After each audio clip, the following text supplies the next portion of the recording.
Assalamualaikum warahmatullahi wabarakatuh. Kita sambung lagi. Sekarang kita akan lihat mengenai sifat fizik untuk bahan atom.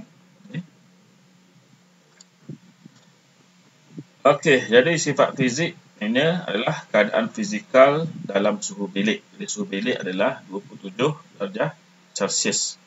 Untuk bahan atom, dalam bentuk berpejal, semua logam kecuali merkuri. Jadi maksudnya sini untuk bahan atom pada suhu bilik keadaan fizikalnya adalah berpejal kecuali untuk merkuri. Jadi merkuri ini merupakan satu-satunya logam yang wujud dalam keadaan cecair pada suhu bilik. Okey, dan untuk bahan atom juga boleh wujud dalam keadaan gas. Ini untuk semua gas nadir lah. Okey, sebenarnya dari segi susunan zarah, untuk sifat fizik susunan zarah berpejal, dia tersusun rapat dan juga padat. Maksudnya atom-atomnya tersusun rapat dan padat. Pada ketika ini atomnya hanya bergetar pada tempatnya sahaja. Okay. Manakala untuk gas, untuk bahan atom dalam bentuk gas, itu gas nadir, zarah-zarahnya adalah berjauhan antara satu sama lain. Okey, untuk sifat fizik daya tarikan antara zarah, untuk bahan atom, ianya terikat kuat dengan ikatan dinamakan sebagai ikatan logam. Jadi ikatan ini adalah ikatan yang menarik dengan kuat zarah-zarah yang ada pada bahan atom. Okey, untuk takat lebur dan takat didih, untuk bahan atom logam mempunyai takat lebur yang tinggi dan juga takat didih yang tinggi. Takat lebur ni maksudnya satu takat di mana suhu tersebut bermulanya proses perubahan keadaan jiring daripada berpejal menjadi cecair. Manakala untuk takat didih pula satu takat suhu di mana berlaku perubahan keadaan jiring daripada cecair menjadi gas. Dan untuk gas nadir, takat lebur dan takat didih adalah rendah. Okey, sifat fizik seterusnya kekondaksian elektrik bahan atom logam.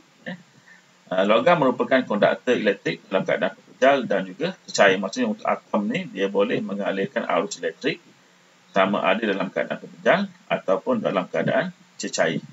Tapi untuk gas nadir ini bukan logam, maka dia tidak boleh mengalirkan elektrik. Okey, sifat fizik dari segi keterlarutan bahan atom tidak larut dalam air dan juga pelarut organik. Contoh diberikan di sini pepejal terdiri daripada natrium, zinc, kuprum, sebenarnya segala jenis pepejal lah. Kita ada magnesium, aluminium dan sebagainya. Gas nadir contoh diberikan kita ada gas helium, gas neon dan banyak lagi lah gas yang berada pada kumpulan 8 pada jadual berkala. Okey, seterusnya untuk sifat fizik molekul. Okey, sifat yang pertama keadaan fizikal dalam suhu bilik. Bahan molekul boleh wujud dalam keadaan berpejal, cecair ataupun gas. Dari segi susunan zarah, untuk berpejal dia rapat antara satu sama lain. Untuk cecair masih lagi rapat tapi kurang rapat berbanding berpejal. Dan untuk gas adalah zarah-zarahnya berjauhan di antara satu sama lain. Okey, sebenarnya sifat fizik daya tarikan antara zarah terikat oleh satu daya dinamakan sebagai daya van der Waals yang lemah. Okey, takat lebur dan takat didihnya adalah rendah. Kekondaksian elektrik, bukan konduktor elektrik dalam keadaan berpejal ataupun cecair. Maksudnya bahan molekul tidak boleh mengalirkan arus elektrik, jadi dia bukan bersifat konduktor, sama ada dalam keadaan berpejal ataupun dalam keadaan cecair. Dari segi keterlarutan, kebanyakannya tidak larut dalam air tetapi larut dalam pelarut organik. Organik ini adalah pelarut yang datang daripada benda hidup dan biasanya mempunyai unsur karbon. Contohnya alkohol, petrol, diesel dan sebagainya. Contoh diberikan untuk pepejal, bahan molekulnya adalah iodin. Untuk cecair kita ada air. Untuk gas kita ada oksigen. Okey, selanjutnya kita lihat pula sifat fizik untuk ion. Jadi yang pertama, sifat fizik keadaan fizikal dalam suhu bilik untuk bahan ion wujud dalam keadaan pepejal berbentuk kristal.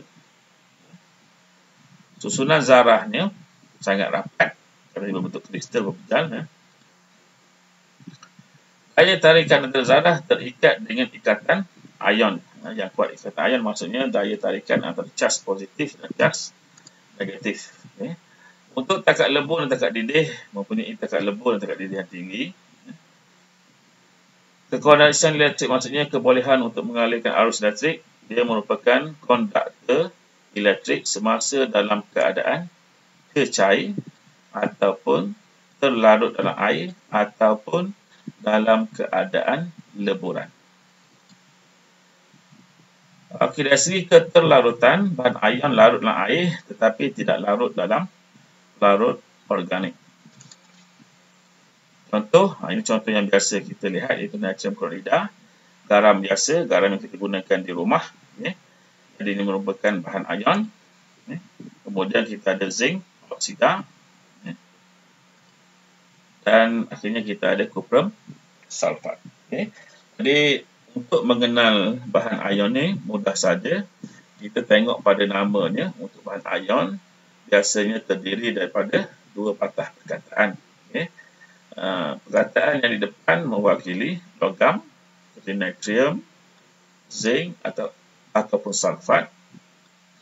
Manakala patah yang kedua ataupun nama yang kedua adalah bukan logam. Contohnya ini klorida, oksida dan juga sulfat. Jadi bila kamu jumpa bahan kimia yang mempunyai dua patah perkataan dan namanya, perkataan yang pertama adalah logam, yang kedua adalah bukan logam, maka itu merupakan bahan ion.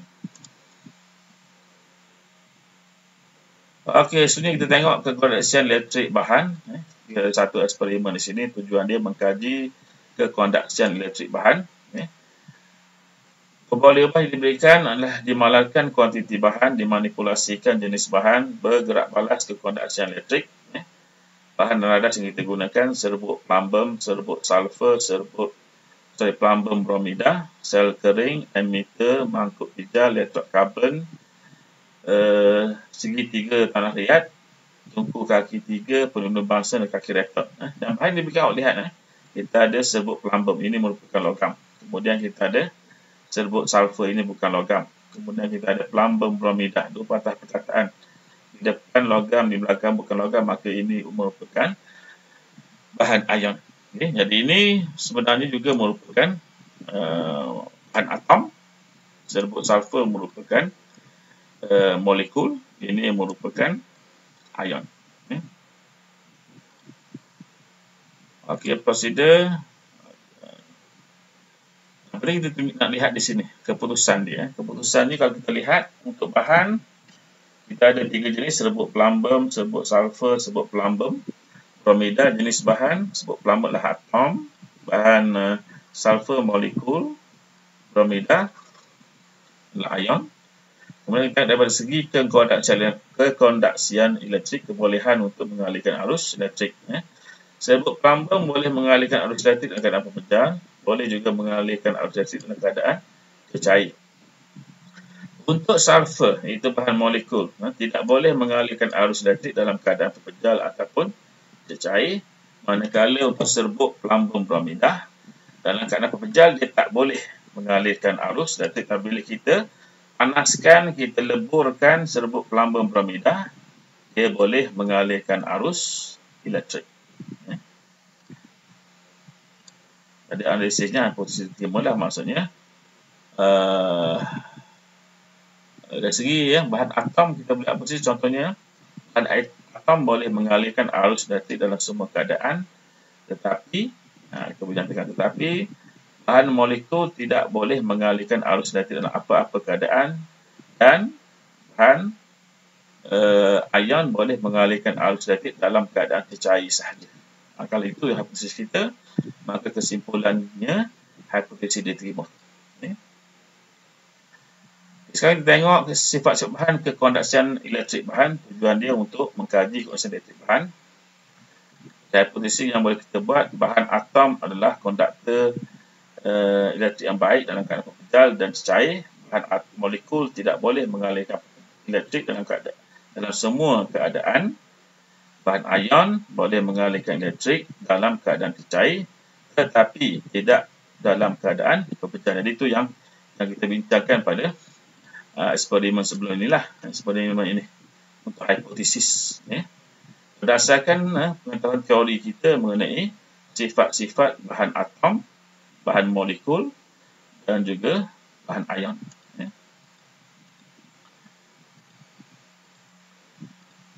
Okey, jadi pembalik ubah yang kita gunakan tadi, dimulakan kuantiti bahan, maksudnya semua bahan tadi sama ada atom, molekul ataupun ion mestilah pada kuantiti yang sama, dimanipulasikan oleh jenis bahan untuk mewakili atom, molekul dan juga ion. Dan bergerak balas adalah kebolehan untuk mengalirkan arus elektrik. Sama ada kita boleh uji dengan menggunakan ammeter. Jika gunakan ammeter, maka jarum akan terpesong. Kalau kita gunakan mentol akan menyala. Itu membuktikan bahawa berlakunya kekondaksian elektrik. Jadi ini masih lagi ini bahan radas mengikut kondaksian elektrik tadi. Bahannya adalah serbuk plumbum untuk atom, serbuk sulfur untuk molekul, plumbum bromida untuk ion. Ini radasnya lain. Okey, dan prosedurnya begini.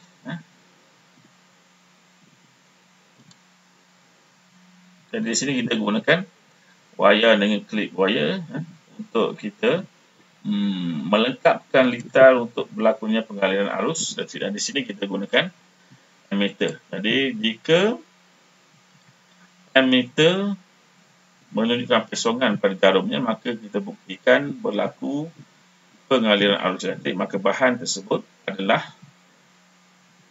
bahan konduktor elektrik. Di sini disebut sebut plumbum dipanaskan sehingga cair dan bacaan ammeter diperhatikan. Sebut plumbum dimasukkan. Maksudnya di sini dia buat dua keadaan untuk setiap bahan tersebut. Dalam keadaan pepejal, serbuk, kemudian dia dipanas, dicairkan dalam keadaan leburan. Ini contoh susunan radas dia. Ada dua bateri disambung dengan switch, disambungkan dengan wire, sambungkan pada electrode carbon, disambungkan pula pada ammeter.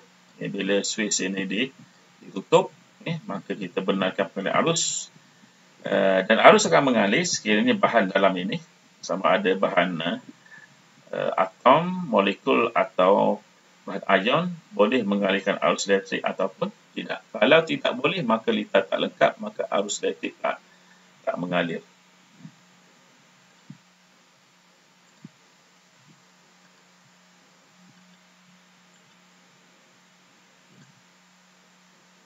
Dari keputusan yang kita dapat bahawa untuk sebut plumbum yang merupakan bahan atom, dia boleh menyalakan mentol, boleh menyebabkan jarum ammeter terpesong sama ada dalam keadaan pepejal ataupun cair. Untuk sebut sulfur pula yang mewakili bahan molekul, maknanya ammeter tidak menunjukkan pesongan ataupun mentol tidak menyala, menunjukkan dia tidak boleh mengalirkan arus elektrik dalam keadaan pepejal ataupun dalam keadaan cair. Manakala untuk serbuk plumbum bromida wakil untuk bahan ion, dalam keadaan serbuk pepejal tidak boleh mengalirkan arus elektrik, tapi dalam keadaan leburan bila kita panaskannya, dia boleh mengalirkan arus elektrik. Jadi sebagai perbincangannya, analisis perbincangannya, kita boleh katakan yang pertama, bahan atom mempunyai elektron yang bergerak bebas dan boleh mengalirkan elektrik dalam keadaan pepejal dan cecair. Jadi konsep penghasilan tenaga elektrik adalah pergerakan elektron. Jika ada elektron bergerak, maka arus elektrik akan dialirkan. Yang kedua, bahan molekul adalah neutral dan bukan konduktor elektrik. Maksud neutral, dia punya charge positif negatif sudah pun lengkap, maka dia tidak akan bergerak. Maksudnya samalah, jumlah positif dan negatifnya adalah sama. Dan untuk bahan ion pula, bahan ion bukan konduksi elektrik dalam keadaan berpedal kerana tiada ion yang bergerak bebas, tetapi boleh mengalirkan elektrik dalam keadaan cair. Kerana dalam keadaan cair, ion-ion akan bergerak secara bebas. Jadi kesimpulannya, kita boleh nyatakan untuk kekonduksian elektrik bahan, hipotesis diterima. Okey. Jadi sekian untuk subtopik ini. Assalamualaikum warahmatullahi wabarakatuh.